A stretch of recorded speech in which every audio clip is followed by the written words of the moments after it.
വീടൊക്കെ കൊള്ളാം, വലിയ വീടാണല്ലോ. നേരത്തെ താമസിച്ചിരുന്ന വാടകക്കാരെ സാറ് വരുന്നെന്ന് അറിഞ്ഞപ്പോ ഒഴിപ്പിച്ചു.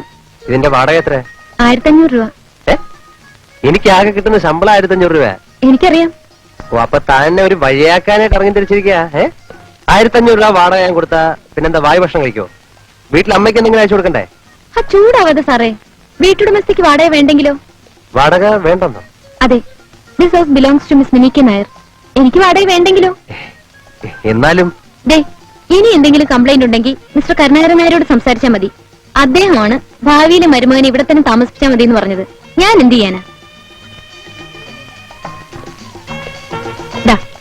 ഇത് ഡൈനിങ് റൂം, അത് ബെഡ്റൂം, ഇത് അടുക്കള. ആ, കഞ്ഞിയും കറിയൊക്കെ തൽക്കാലം തന്നെത്താൻ വെച്ച് കഴിക്കേണ്ടി വരും.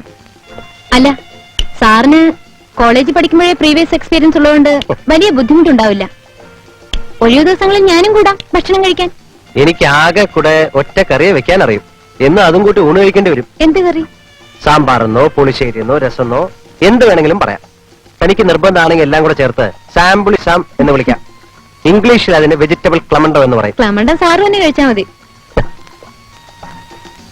ആ, would be father in law, would be son in law ഇതുവരെ കണ്ടിട്ടില്ലെന്ന് എപ്പോഴാ ഒന്ന് കാണാൻ പറ്റുക?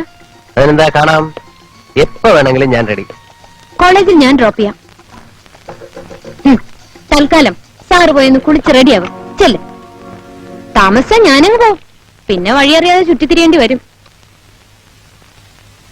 പിന്നാലെ